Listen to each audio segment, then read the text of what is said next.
First we have to से कि IPL के दौरान नींद जो है वो बड़ी कम आती है, तो इस निद्र मुद्रा की हालत में ब्रेकफास्ट से चैंपियंस में पधारने का आपका बहुत बहुत शुक्रिया।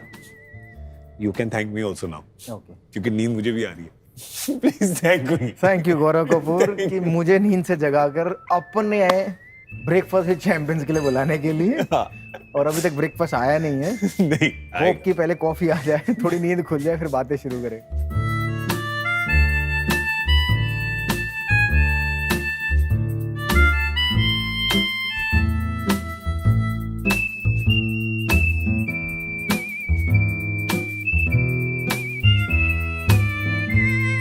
बैटिंग करते वक्त ये सीटी बजाते थे और दूसरी तरफ बॉलरों की सीटी बज जाती थी, पर आज सीटी नहीं सीधी बात करेंगे मेरे से Virender Sehwag on Skoda presents breakfast with champions.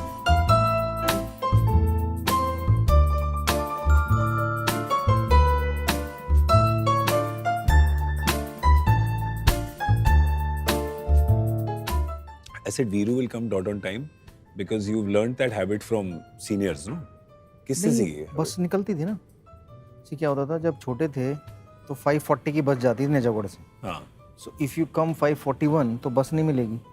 So you have to be there at 5:30 कि बाई चांस सीट नहीं मिली तो पहले जाओ 10 मिनट। तो वो आदत ऐसी पड़ी हुई है कि अगर टाइमिंग किसी को दे दी तो सबसे पहले सुबह सुबह क्रिकेट की कोचिंग होती थी स्कूल जाने के लिए। अच्छा। स्कूल जाने क्योंकि 7:30 का स्कूल था। हर स्टैंड पे रुक के जाती है। रुक के। हाँ, तो हर स्टैंड पे रुकती थी, सवारी लेती थी, फिर विकासपुरी उतरता था मोड़ पे, वहाँ से एक और बस लेता था, फिर स्कूल पहुँचता था। फिर स्कूल 7:30 शुरू होता था, उससे पहले थोड़ी प्रैक्टिस, बैटिंग बूटिंग, फिर अपने कपड़े चेंज करके स्कूल ड्रेस पहन के प्रार्थना में खड़े हो जाते। तो फिर स्कूल स्टार्ट होता। और फिर जो आशु ने जो कहानी सुनाई थी वो स्कूटर वाली, फ्रेंड तो थे क्योंकि स्कूल क्रिकेट एक दूसरे के अगेंस्ट खेलते थे। सो फर्स्ट क्लास क्रिकेट खेली, स्कूटर लिया, स्कूटर लेने के बाद फिर इस साइड अच्छा तो जब फुरशा कोटला तो जाना ही प्रैक्टिस है, तो मुझे पिक करता हो जाइए। सो मेरा रूट फिर वो दिल्ली कैंट हो गया, वरना मैं सीधा जाता था मोती नगर से कनाट प्लेस से ITO और फिरोजा कोटला। हाँ, फिरोजा कोटला। पर उसको लेने के लिए तिलक नगर से दिल्ली कैंट से फिर धोलाकुआं से फिर उधर तीन मूर्ति अकबर रोड, और रोड भी याद हो गए थे। उसने बड़े बंदों के रास्ते चेंज करवाए। हाँ। पर खुद भी करता लोगों की। खुद चलाया तो नहीं कभी, सुबह स्कूटर जाते होते चलाया बस। मैं कहा भाई एक टाइम तो चलाना पड़ेगा, कभी तो चला, आते वक्त चला। और वो दूध वाली कहानी सही है that you used to drink his milk also, कहता था कि मेरा भी दूध पी जाता। वो तो उसके फादर, अखबार नहीं है वरना तो मैं एग्जैक्ट बता देता, ऐसे अखबार लेके बैठे जाते थे। हाँ। और उन्हें पता था कि अभी ये नेहरा जी मतलब आशीष नीचे आएगा, नेहरा जी तो वो भी है। कि आशीष नीचे आएगा तो वो तो ब्रेकफास्ट खाएगा नहीं, एटलीस्ट अब रोज खत्म हो रहा है, कोई तो खा रहा है। पर मिल्क एंड यू तो is such an old relationship. यार मेरे घर में मेरे फादर के 5 बड़े भाई थे, सबके 4-4 5-5 बच्चे थे। और हमारे घर में 8-10 भैंसें होती थी और 2 गायें होती थी, तो उन सब का दूध मेरी मदर और वो दूध जो निकालते थे, तो वो दूध बटता था। तो उससे पहले ही मदर क्या करती थी, बटने से पहले मुझे एक जग में दे देती थी कि तू ये पी ले कच्चा। हाँ, क्योंकि फिर जाएगा तो फिर हिस्से में कम आएगा ना। अब 5 फैमिलीज हैं, उनके बच्चे भी हैं, तो सबको दूध से बनाता पहले मक्खन मेरी मम्मी करती है। बिलोती हैं उसको, बिलोने पे वो वाइट मक्खन निकलता है, फिर उसको वो जो मलाई होती है उस मलाई से देसी घी बनाती हैं, फिर उससे पनीर बनाती हैं, फिर दही बनाती हैं। तो अब ये देख लो, अगर आपके घर में दूध नहीं आता तो आपको पनीर भी खरीदना है, देसी घी भी खरीदना है, मक्खन भी खरीदना है, दही भी खरीदनी है। तो इससे अच्छा है गायें ले लो, 50-60 हज़ार रुपये महीना गाय को दे दो, प्योर चीज़ मिलेगी। वो इतना प्योर दूध होता है कि हम जैसे बाहर वाले सिविलियन अगर पी लें वो दूध। मेरी बीवी ने कभी नहीं पिया था। जब शादी होके आई तो जब उन्होंने पहली बार पिया तो उन्होंने कंप्लेन किया, यार मेरे को तो पेट गुड़गुड़ हो रहा है। तो मैंने कहा पिया क्या ऐसा? तो उन्होंने बताया मम्मी ने दूध दिया था 1 गिलास, तो मैंने वो दूध पिया। मैंने कहा मेक श्योर नेक्स्ट टाइम जो वो दें तो आधा दूध और आधा पानी कर लें। क्योंकि वो इतना प्योर मिल्क है, तो बगैर पानी मिले हुए दूध अगर आप पियोगे, और वो भी भैंस का जो कि सबसे हैवी दूध होता है, तो फिर चांस है आपका पेट खराब हो जाए। वीरेंद्र सहवाग की क्या रेपुटेशन है सब जगह, ठीक है, कि बॉलर तो सामने आने से डरते ही हैं, बंदे भी जब बात करें ना वो भी थोड़ा सा डरते हैं, because you are straight, you are honest. आजकल जो डिप्लोमेसी और पॉलिटिकल करेक्टनेस वाली बात है वो तो कभी है ही नहीं, सीधा तीर की तरह बात करनी है हमेशा।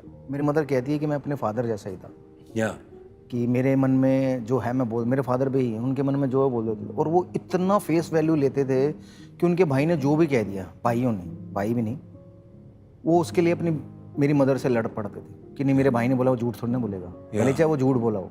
वाओ। तो अब उनको गलत करने के लिए हम लोगों को प्रूव देना पड़ता था कि आपका भाई झूठ बोल रहा है, या तब जाके उन्हें भरोसा होता था। तो इतने ट्रस्टिंग थे वो, इतने ट्रस्ट, सबके। क्योंकि उस जमाने में पैसे तो होते नहीं थे, सबसे बड़ी लड़ाई कहाँ होती है? करेक्ट। और पैसे को लेकर, इतने बड़े खानदान में तो बिल्कुल पैसे को लेकर ही होती ना, पैसे की परवाह नहीं थी। या रात को एक गद्दा चाहिए, दिन में एक सिगरेट की डिब्बी, या वो मिल जाती थी। उसके अलावा जिंदगी में पत्ते खेलते थे पूरा दिन। जब काम होता था सुबह 9 बजे से लेकर 12 बजे तक, वो काम पे जाते थे। हमारा काम क्या था, आड़ती की दुकान होती थी। आड़ती मतलब किसान से गेहूं लिया और आगे मार्केट में बेचा, कमीशन रख लिया और किसान को उसके पैसे दे दिए। ओके, पैसे लेते थे, सिगरेट ली, रात शाम को अद्दा लिया, फुल चिल, सिगरेट पी, पत्ते खेले शाम को 4 से लेके 7 बजे तक। 7 बजे अद्दा खोल लिया, 10 बजे तक सो गए, सुबह 5 बजे उठ के चले गए सैर पे। मेरी मदर, मेरी वाइफ दोनों वेजिटेरियन है, सो मेरे घर में बचपन से वेजिटेरियन खाना बनता आ रहा है। तो हमारे फादर चिकन मंगाते थे बाहर से और वो चिकन रोज खाते थे। या तो हमें वो नसीब नहीं होता था चिकन, क्योंकि इतनी हिम्मत नहीं होती थी फादर के उसमें से एक आधा ले ले और खा ले। तो मुझे चिकन मिलना शुरू हुआ जब मैं 17-18 साल का हुआ, जब मैं क्रिकेट खेलने के लिए बाहर जाने लगा। या कि तो फिर मैं क्या वेजिटेरियन बहुत खा लिया और नहीं वेजिटेरियन, तब बटर चिकन या तंदूरी चिकन, तब उस पे आए। जैसे हम रोज शाम को खाते हैं, अभी हाँ, डिनर। अब तो चिकन भी बंद हो गया है। Yeah. अब तो फिश, प्रॉन्स, क्रैब्स, बड़े बड़े लोगों की बड़ी बड़ी बातें उस पे चले गए हैं। तो मुझे तो पता ही नहीं था कि सुशी नाम की भी कोई डिश होती है। या मास्टर ने बहुत सारी मेरे साथ चीज़ें की हैं, कैसे चाइनीज जापानीज खाना है, कटलरी से कैसे खाना है, वो सब उन्होंने सिखाया, बताया। चॉपस्टिक से कराया, बट मेरे से पकड़ी नहीं गई आज तक। तो ऑस्ट्रेलिया में 2003-4 में वो लेके गया, मैं कह रहा सुशी खा, मैं कहा सुशी ये क्या? तो उन्होंने पता नहीं जापानीज रेस्टोरेंट जा रहे हैं। अच्छा, तो मैंने कहा वो मिलेगा क्या? कह रहे नहीं सब मिलेगा। मैं कहा दाल रोटी ये वो। तो बस मत्थे पे आग मार रहे कि अब दाल रोटी से आगे भी बढ़ ले, बटर चिकन से भी आगे आ जा। तो उन्होंने तब पहली बार मैं देखा, ओहो सुशी, मतलब जो आज हम खुशी खुशी मंगाते हैं ना बिल्कुल अपने खाने में, तो वो 2003-4 में पहली बार। तो पहली बार सुशी खाने में थोड़ी हाँ, मैंने कहा एक कच्चे चावल खिलवा दिए। मछली। उसके बाद वापस आए, होटल में सैंडविच और बर्गर ऑर्डर किए, वो खाए पेट भरने के लिए। मतलब वो कितना अमेजिंग है। You have started watching him, या राइट, टीवी पे, और उस वक्त कभी सोचा भी नहीं होगा कि एक तो मैं मेरे हीरो के साथ इतनी बैटिंग करूंगा, मेरे इतने अच्छे दोस्त बन जाएंगे, ऐसी इक्वेशन हो जाएगी, इतना समय बिताएंगे। ये तो कभी जहन में आता ही नहीं है ना, जब टीवी पे देख रहे हो एज अ किड कि देख रहे हो ये आदमी मास्टर बैटिंग कर रहा है। देखिए, जब देखना शुरू किया तब तो ये भी नहीं सोचा था कि मैं क्रिकेट खेलूंगा, वाओ। क्योंकि 92 के वर्ल्ड कप से मैंने देखना शुरू किया। या उससे पहले तो हम ऐसे क्या था, क्योंकि 50-55 लोगों का फैमिली थी, इतने सारे कज़न ब्रदर सिस्टर थे, तो जो सीज़न आता था ना, फुटबॉल का आया तो घर में फुटबॉल चल रही है, हॉकी का आया तो हॉकी खेल रहे हैं, बैडमिंटन का आया तो बैडमिंटन, क्रिकेट का आया तो क्रिकेट, चप्पलम चपलाई ये गेल होता था। तो क्या करते थे, गोला बनाते थे, उसमें सब चप्पलें डाल देते थे और एक बंदा खड़ा होता था, अब चप्पलें निकालनी है वहाँ से और उस बंदे को किसी को टच करना है ताकि वो अंदर आए और वो बाहर जाए। या तो इमेजिन कीजिए, किसी ने एक चप्पल निकाली तो फिर चप्पल मारते थे, एक चप्पल से दूसरी चप्पल बाहर जाए, और कई बार तो उसके पैरों पे भी मारते थे जानबूझ के, क्योंकि आपको पसंद नहीं है बंदा जो खड़ा है। ऐसे ऐसे स्पोर्ट, गिल्ली डंडा, कंचे, ये सब के सीजन में ये खेलते थे। तो 92 के वर्ल्ड कप से मैंने, जब क्रिकेट मुझे पता चली कि भाई 92 का वर्ल्ड कप ऑस्ट्रेलिया में हो रहा है, सुबह 5:30 या 5 जल्दी, करेक्ट, 5 बजे आएगा, तो मेरे भाइयों को भी क्रिकेट खेलने का और देखने का शौक था। तो हम लोग पड़ोस के घर में जाते, हमारे घर में केबल नहीं था, तो सुबह उठ के उनके घर जाके मैच देखते थे। और तब उन्होंने बताया कि एक लड़का है, सचिन तेंदुलकर नाम है, बहुत मतलब यूआई है उस समय, तो कितने वो शायद 19 साल के होंगे, करेक्ट, 16 साल के थे, या करेक्ट। तो 19 साल का लड़का है, वर्ल्ड कप खेल रहा है। तो मैं कह रहा था यार वाह, जब वो आए खेलने बैटिंग, तो उनकी बैटिंग देख कि वो बैटिंग कर रहे, मैं ऐसे कॉपी करता था टीवी के बाहर। तो मेरे भाई लोग कहते थे बैठ जा, तू कौन सा तेंदुलकर बनेगा। तो ये कहावत थी पहले, कहते थे ना, तू कौन सा गावस्कर बनेगा या तू कौन सा कपिल देव बनेगा, चल बैठ जा। और तब से मैंने क्रिकेट देखना शुरू किया, फिर थोड़ा थोड़ा खेलना शुरू किया, फिर टेनिस बॉल खेलनी शुरू करी, फिर लेदर बॉल पे आए, और फिर धीरे धीरे बहुत बच्चे कहते हैं मेरा पैशन है, लेकिन पैशन के लिए बहुत मेहनत करनी पड़ती है आने वाले के टाइम। मैं अपने बच्चों को सिखा रहा हूँ, बेटे हो सकता है तुम आज 15 साल के हो, बड़ा बेटा मेरा, अगर तुम 22-23 साल तक की उम्र तक क्रिकेट नहीं खेले किसी भी लेवल पे, उसके बाद तुम्हारा कुछ नहीं हो सकता। जो करना है इस उम्र में करना है, मेहनत करनी है, सुबह उठ के प्रैक्टिस करनी है, स्कूल जाना, वापस आके फिर प्रैक्टिस पे जाना है, मैचेस खेलने, यही टाइम है। इस टाइम में तुमने जो मेहनत कर ली वो सारी उम्र खाओगे उस मेहनत का फल। नहीं की तो सारी उम्र फिर कहोगे पापा इतने पैसे दे दो, पापा उतने पैसे दे दो। तो जब आप अपने पैरों पे खड़े होके अपना नाम बना सकते हो तो आपको दूसरों की मदद क्यों चाहिए? अगर है दम तो बनाओ नाम, करो मेहनत, नहीं है तो अपनी नौकरी पकड़ो और काम करो। तो वो फंडा लाइफ का हमेशा, आज भी बच्चों को यही कहता हूँ कि मेरा 50% है मेरी जायदाद का, मेरी बीवी का 50% है। तुम्हें चाहिए तो मेहनत करनी पड़ेगी। ये इंतजार करना पड़ेगा जब मैं जाऊंगा तब तुम्हें 50% मिलेगा। तो अपना माथा पकड़ते हैं, यार ऐसे कौन कहता है पापा देखो सबके बच्चे मजे ले रहे हैं। मैं कहा नहीं बेटा मेहनत करो, अपने पैरों पे खड़े हो, नहीं हुआ तो पापा तो है ही। सबके बच्चे मजे ले रहे हैं। एक कहानी है मैंने सुनी थी, जेरी साइनफेल्ड एक कॉमेडियन, उसके बच्चों ने उसका पूछा था कि डैड आर वी रिच? उनको कहता है I am, you are not.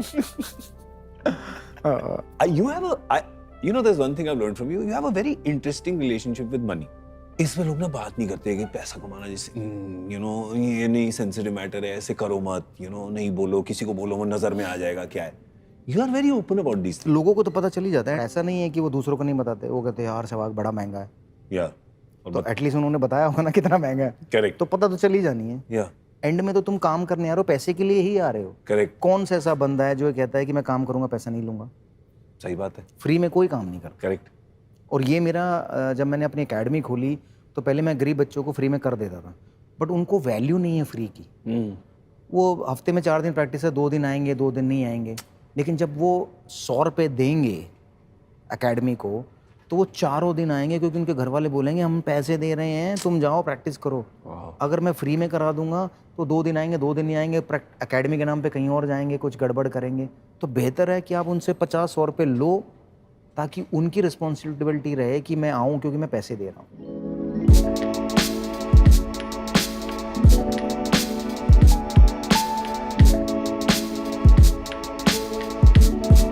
98 में शारजा कप में जिसमें सचिन तेंदुलकर ने ऐतिहासिक सेंचुरीज लगाई, डेजर्ट स्टॉर्म, उस टाइम पे 5 या 6 इंडियन प्लेयर बीमार हो गए थे।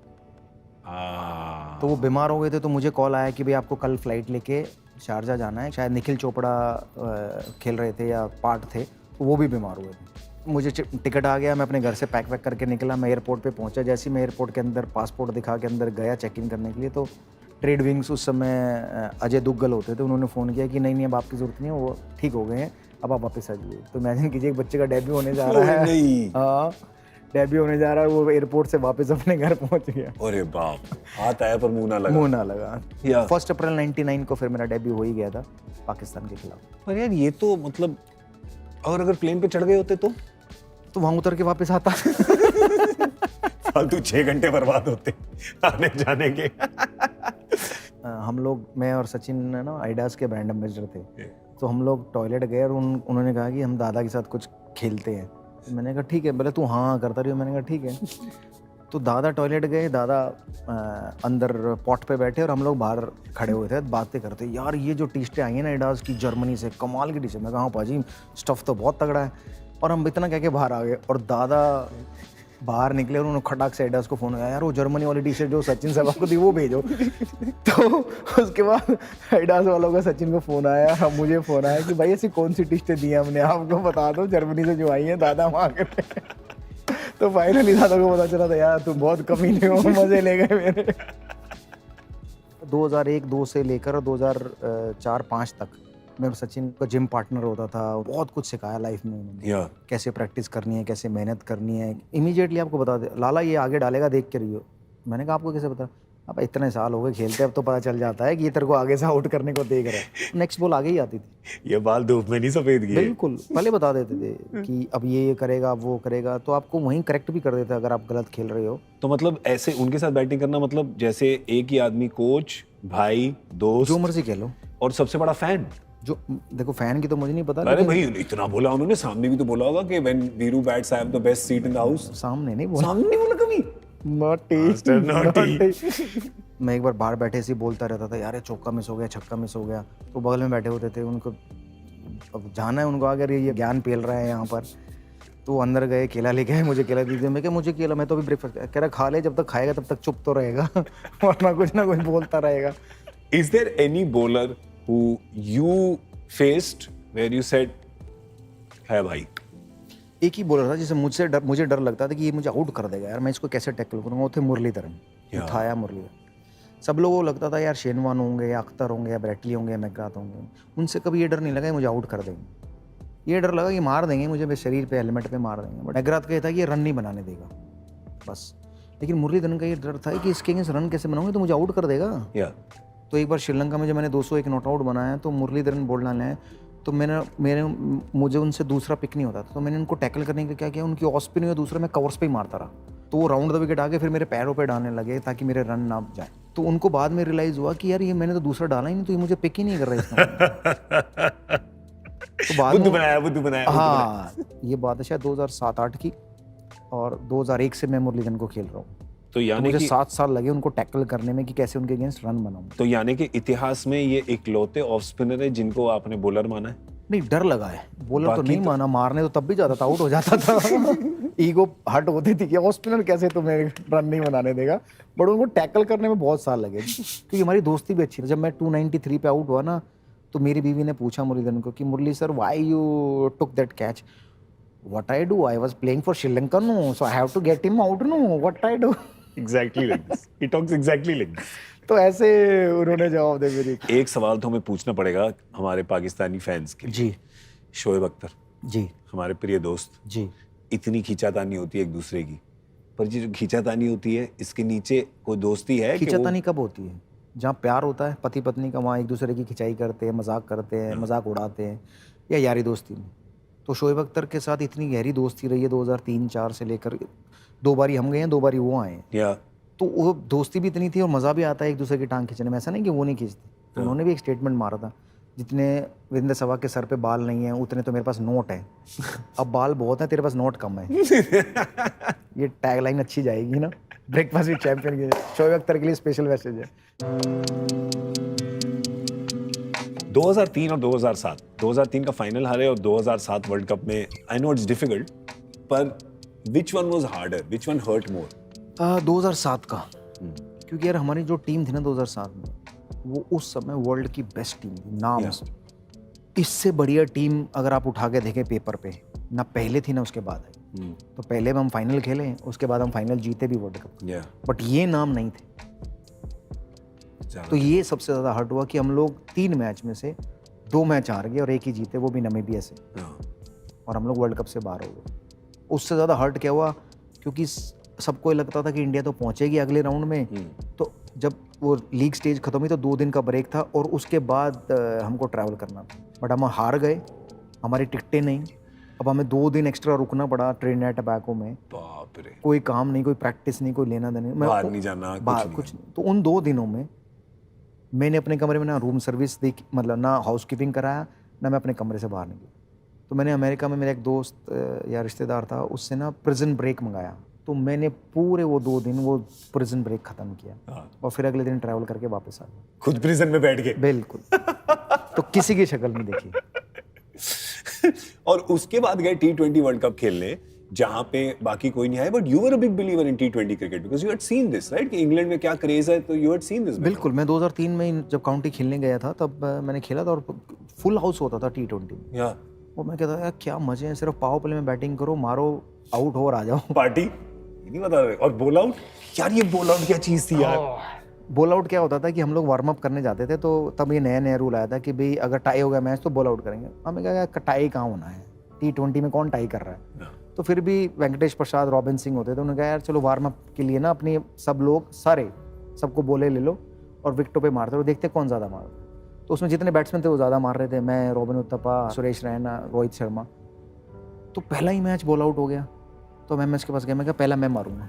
कह रहे क्या? मैं कहा पहला मैं मारूँ, मुझे पता है मैं कॉन्फिडेंट हूँ, मैं मार दूंगा, इनको मत देना बॉलरों को। कह रहे क्यों? मैं कहा भाग के आएंगे, इधर उधर फेंक देंगे। कह ठीक है। तो पहली मैंने डाली, ठाक लग गई, फिर बज्जू की लगी, फिर रॉबिन उतरा गई, 3 के आगे गए नहीं 3-0 से ठाक जीत गए हम लोग। वो इसलिए होता था क्योंकि सब लोगों ने पहले वार्म अप में वो प्रैक्टिस की थी, तो सब लोग बॉल आउट करते थे। बाकी टीमों का मुझे पता नहीं किसी ने की नहीं की। पर उससे भी ज्यादा ऑफ कोर्स 2011 का वर्ल्ड कप। जैसे 2007 के वर्ल्ड कप में हमसे उम्मीदें नहीं थी बिल्कुल भी कि यार जीतेगी ये टीम। पर 2011 वर्ल्ड कप में मतलब कहीं भी एयरपोर्ट पे जाएं, सिक्योरिटी वाले सर जीतना है, होटल में जाएं तो वेटर या रिसेप्शनिस्ट या कोई भी मिले सर वर्ल्ड कप जीतना, तो उसमें उम्मीदें बहुत थी और प्रेशर भी था। तो बट उसका क्रेडिट ज़्यादा है कि गैरी कर्स्टन को, क्योंकि 2000 में जब वो 8 में टीम में ज्वाइन किया था और 2011 वर्ल्ड कप तक वो 3 साल वो जो भी हमने वनडे क्रिकेट खेली ना, वो ये कहते थे नॉकआउट मैच हमारा। तो वो माइंड सेट ऐसा हो गया था। और जब वर्ल्ड कप का नॉकआउट का मैच आया क्वार्टर फाइनल, तो हमें ये लगा ही नहीं कि हम लोग नॉकआउट खेल रहे हैं। तो वो 2 ऑस्ट्रेलिया को हराया क्वार्टर फाइनल में, फिर पाकिस्तान को सेमीफाइनल में, और फिर वर्ल्ड कप फाइनल में श्रीलंका को।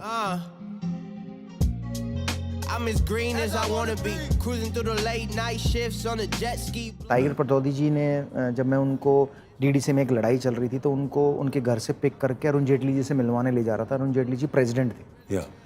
तो जब मैं गाड़ी उनको पिक किया मैंने उनके घर से और रास्ते में गाड़ी में बैठा था, तो मैंने उनसे पूछा कि भाई आप मैच देखते हो क्या? कह रहा ऑफ कोर्स। मैंने कहा मेरी बैटिंग दे दो। कह रहा और तो मैं किसी की देखता नहीं।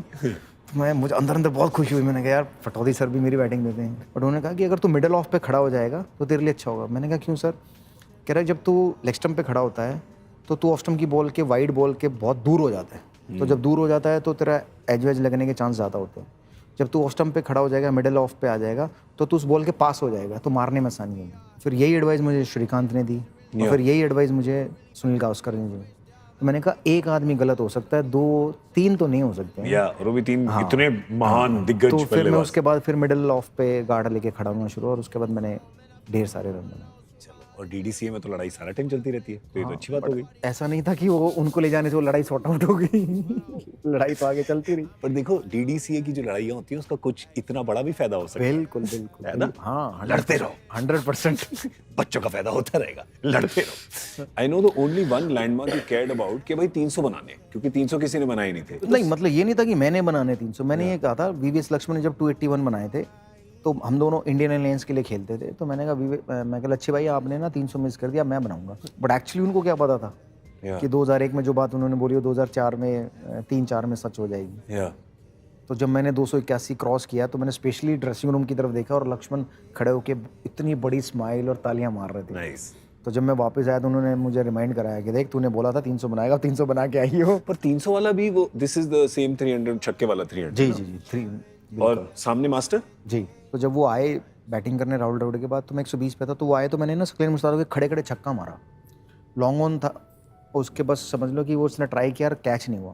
तो मास्टर आया उसका बैट लेके और मैंने बोला तूने छक्का मारा ना मैं तेरा बैट मारूंगा खींच के। तो जब मैं 295 पहुंचा ना तो मैंने कहा अब सकलेन मुश्ताक आया ना तो मैं स्टेप आउट करके पहली बॉल ही छक्का मारूंगा। तो उन्होंने कहा पागल हो गया तू, पहला प्लेयर बनेगा 300। मैं कहा 295 भी किसी ने नहीं बनाया, मैं बन गया हूँ पहला।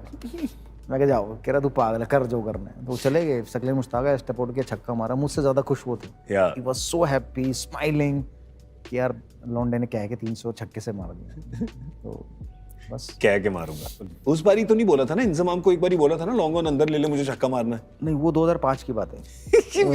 वो इंडिया की कनेरिया बॉलिंग कर रहा था राउंड द विकेट पैड्स पे, तो मेरे रन रोक रहे थे बेसिकली। बड़ी देर हो गई थी, 1 ओवर 2 ओवर खेलते पैडों पे ठक ठक। तो मैं कह जी भाई यार बड़ी देर हो गई है, पैर भी दर्द करने लग गए। कितना लंबा स्ट्रेच करके पैड मारता रहूँ। तो मैंने कहा यार लॉन्ग ऑन को ऊपर बुला लो। कह रहे क्या करेगा? मैंने कहा छक्का मारूंगा। कह रहा तू ऐसे मजाक करा, नहीं मारा। मैं कहा नहीं मारा तो अगली बॉल पीछे कर लेना। तो उन्होंने कहा ठीक है। तो उन्होंने ऊपर बुलाया तो कनेरिया ने गुगली डाली, उसे पता नहीं था। तो वो गुगली डाली तो मैंने से टक करके लॉन्ग ऑन के ऊपर छक्का मारा। कनेरिया गुस्सा हो गया, समझो भाई इसको क्यों आगे बुलाया? कह रहा चुपचाप खड़ा रहा, तुझे क्या पता यहाँ क्या हो रहा है? बॉलिंग कर वरना बाहर भेज दूंगा। घर के बड़े बात कर रहे हैं। तो इनसे भाई बहुत स्वीट थे यार, बहुत स्वीट। सब लोग बात करते हैं सचिन तेंदुलकर की, लेकिन मैं इंजमाम उल-हक एशिया का सबसे बड़ा मिडल ऑर्डर का बैट्समैन मैं मानता हूँ। क्योंकि तेंदुलकर तो वो बैट्समैनों की लीग से ऊपर ही चले गए, तो वो तो काउंट ही नहीं करते उन्हें। वो तो ऊपर है। अब जितने भी इंसानों में नहीं गिनती होती ना, जितने भी बीच में और देश के मतलब इंडिया, पाकिस्तान, श्रीलंका या और देशों के बल्लेबाज आते हैं मिडल ऑर्डर के, उनमें उनसे बेटर बल्लेबाज मैंने नहीं देखा। उस जमाने में 2003-4 में वो 8 रन की एवरेज ना बातें करते थे, चिंता मत कर आराम से बना लेंगे। मतलब 10 ओवर में 80 रन। कोई और टीमें पैनिक कर जाती थी, कोई और प्लेयर पैनिक कर जाते थे, वो कहते थे बन जाएंगे, चिंता मत करो। सो 2003-4 में हम लोग पाकिस्तान गए थे, तो और सेकंड टेस्ट मैच हमारा लाहौर में था। तो पाकिस्तानी सूट्स जो मैंने अपनी मम्मी बहनें भुआओं सबके लिए खरीदे, 30-35 सूट्स लिए। जब पे करने गया तो उसने कहा नहीं आप हमारे मेहमान हैं, हम आपसे पैसे कैसे ले सकते हैं। कि हम लोग जहाँ भी गए पाकिस्तान, पहला जो टूर 17 साल के बाद था 2003-4 का, और कोई भी ऐसी जगह नहीं थी जहाँ हमें प्यार ना मिला। और हमसे ये पूछते थे आप कहाँ से हैं, तो हम कहते थे जी हम लोग दिल्ली से। अरे दिल्ली में तो हमारे वो रिश्तेदार रहते थे, हमारा उस गली में घर था, क्या वो अभी भी है? तो वो पूछते थे ऐसे। तो वो कहानियाँ सुन के ना हम लोग इमोशन भी हो जाते थे, थोड़े आंसू भी निकल आते थे, बट ये भी खुशी थी यार कि थे तो हम एक ही, अब 2 भाई हो गए अलग अलग। Which are the places you've liked exploring? कहाँ घूमने में मजा आता था? न्यूजीलैंड, ऑस्ट्रेलिया, ये 2 कंट्रीज ऐसी थी कि जहाँ आपको कोई डिस्टर्ब नहीं करेगा, मस्त जगह हैं, एक्सप्लोर कर लो, एडवेंचर्स हैं। हाँ बिल्कुल बिल्कुल बिल्कुल। तो वहाँ चैलेंज है आपके लिए, क्रिकेट का मजा है, प्लस जब क्रिकेट नहीं खेल रहे तो घूमने का मजा। मैंने एक टूर पे नोटिस करी चीज कि जहाँ भी जाओ एक इंडियन मामा या चाचा जरूर होते जो टीम के साथ मतलब सदियों से जुड़े हुए। वो जायदाद में, विरासत में एक प्लेयर से दूसरे प्लेयर पे आगे जाते रहते हैं। वो आएंगे, चाय लाएंगे, घर का खाना लाएंगे, थेपला आएगा, ये सब बिल्कुल बिल्कुल। 1960 या 70 से ये चल रहा है, जब से इंडियन टीम पहली बार गई होगी। तो 2002 में जब मैं पहली बार न्यूजीलैंड गया तो वहाँ एक पटेल फैमिली है, इलेश भाई, मैं भी मिला हूँ इलेश भाई से। तो वो आज तक इंडियन टीम को लुक आफ्टर करते हैं। तो अब तो उनके बच्चे बड़े हो गए, अब वो करते होंगे शायद, क्योंकि उन्होंने ट्रेंड बना दिया है। सो पटेल रोड है वहाँ पर, जिस पर उन सबके घर हैं। कभी थेपला लाएं, फाफड़ा लाएं, साथ में वो मिर्ची भी लाएं, बिल्कुल, और ये सब कुछ पका के घर से। मैंने कहा यार ये तो बड़ा सही है, मुझे और प्यार से। मुझे आदत, आर्यवीर छोटा था तो उसको लेकर आई थी, तो आर्यवीर के लिए जितना भी खिचड़ी खाना जो भी चाहिए होता था वो इलेश भाई के घर से आता था। और सिर्फ जहाँ वो रहते हैं वहाँ नहीं, पूरे न्यूजीलैंड में, वीरू भाई हम आपके लिए आर्यवीर के लिए ये लेके आए हैं, खाना लेके। एग्जैक्टली ऐसे बात खाना करते हो। देख के फिर वो वापस चले जाते थे। उनको कोई शौक नहीं था। बैठते थे हमारे टीम रूम में, गप्पे लड़ाते थे, खाना खिलाते थे, चाय पिलवाते थे। हो गए 2-3 घंटे बातें होगी, मजाक हंसी मजाक हो गया, उसके अपनी गाड़ी उठाई वापस। वो न्यूजीलैंड से ऑस्ट्रेलिया आए खाना लेके हमारे लिए, तो उनको इमिग्रेशन में रोक लिया है। चिट्ठी लिखवा के लाए डॉक्टर से, अगर मैं ये खाना नहीं खाऊंगा तो मैं मर जाऊंगा।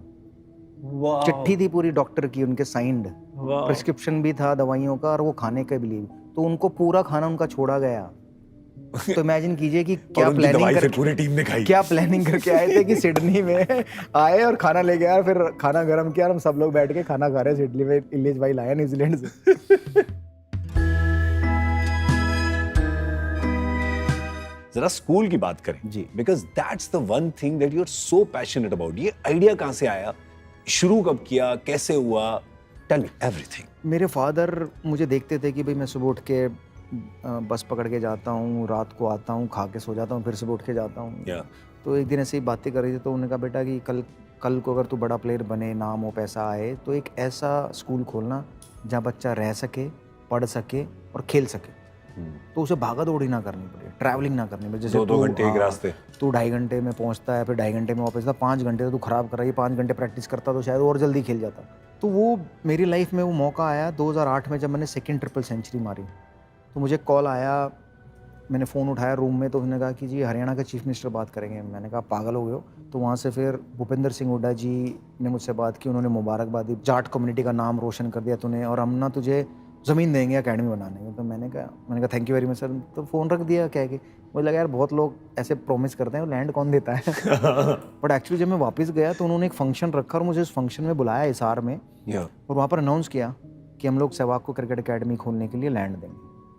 तो मुझे अब लगा कि यार शायद जो मेरे फादर ने मुझे बोला था वो सपना पूरा हो सकता है। मुझे लगता है कि आज भी कहीं ना कहीं ऊपर से वो देख रहे होंगे, ब्लेसिंग्स दे रहे होंगे। मैं जब भी स्कूल जाता हूँ बच्चों को एक ही कहता हूँ कि मैंने तो सिर्फ फैसिलिटीज़ बनाई हैं, इस स्कूल का और फैसिलिटीज़ का नाम तुम लोग करोगे अगर इसका सही इस्तेमाल करोगे तो, वरना स्कूल ऐसे ही चलता रहेगा। वरना तो ये बिल्डिंग है।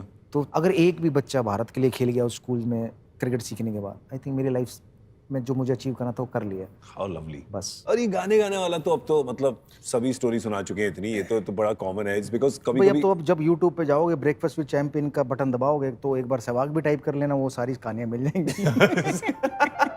ये इंटरव्यू देखने को मिल जाएगा, जब ये खत्म हो जाएगा तो बाकी कहानियां वहां भी सुन लेना। Excellent Veeru, thank you so much. Time लगा हमें ये करने में, पर मजा आया। हाँ, थैंक यू गौरव। स्टूडियो में बैठेंगे और सुशी खाएंगे। सुशी नहीं, कल शायद डिम सम मंगाएंगे। ठीक, अब तो बड़े बड़े शौक हो गए हैं। बिल्कुल।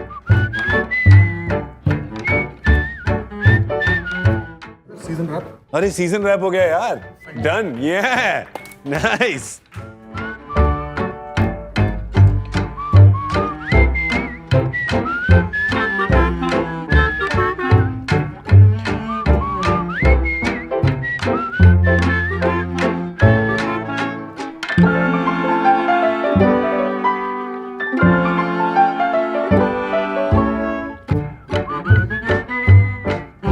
I'm off for a test drive in the Skoda Kushaq, India's safest family car.